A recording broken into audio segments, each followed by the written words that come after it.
આ જે વિલાયત અને ઇમામતની નેમત આપણને મળી છે તેમની પણ કંઈક જિમ્મેદારી હોય છે એમ? હા ભાઈ, હવે તમે બિલકુલ સાચું સમજ્યા કે જવાબદારી તો બધી નેમત પાછળ હોય છે.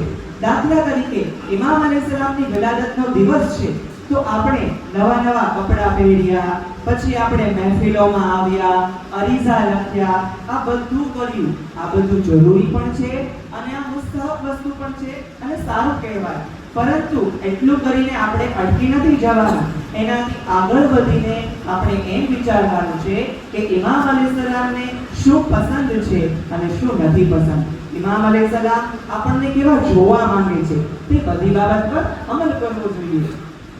ઓહો, આ ગૈબતના જમાનામાં પણ આપણી કઈ જિમ્મેદારી હોય છે એમ?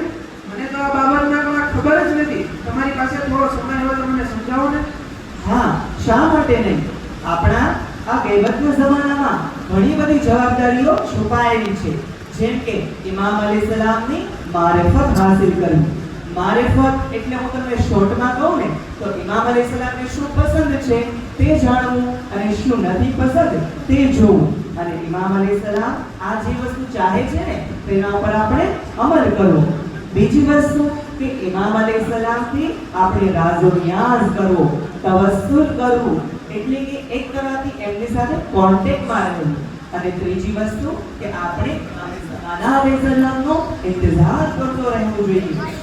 ભાઈ, ઇંતજાર તો આપણે વર્ષોથી કરતા આવ્યા છીએ અને હું ઘણીવાર અલ્લાહની દુઆ પણ પઢું છું અને મેં તો અરીઝામાં 3 વખત અલ્લાહ લખેલું છે. હા ભાઈ, ઇંતજાર તો આપણે કરવો જ જોઈએ, પણ ખાલી ઇંતજાર નહીં, ઇંતજાર તો તૈયારીની સાથે હોવો જોઈએ. તો જ આપણે સાચા ઇંતજાર કરવા વાળામાં ગણાશું. ઇંતજાર તૈયારીની સાથે મતલબ?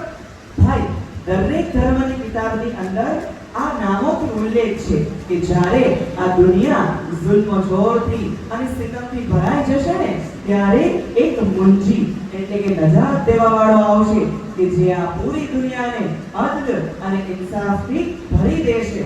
તો ઇંતજાર તો દરેક લોકો કરતા હોય છે, પણ આપણા અને એમના ઇંતજારમાં ફરક જ આ છે કે આપણે તૈયારીની સાથે ઇંતજાર બતાવીએ. ભાઈ, વાતો બહુ ઓછી કરો છો, થોડું કઈ સમજાય એમ કહો ને. જો ભાઈ, હું તમને હજી સરળ કહી દઉં કે ઇંતજાર તૈયારીની સાથે સાથે મતલબ કે ઇમામ અલૈહિસ્સલામને જે સિફત પસંદ છે તે સિફત આપણે અંદર રાખીએ અને જે સિફત ઇમામ અલૈહિસ્સલામને નથી પસંદ તેને આપણે દૂર કરીએ અને પછી આપણે કહીએ કે અલ અજલિયા ઇમામ અલૈહિસ્સલામ. દાખલા તરીકે આપણને બધાને ખબર છે કે ઇમામ અલૈહિસ્સલામને સત્ય પસંદ છે અને અસત્ય અને જૂઠ ના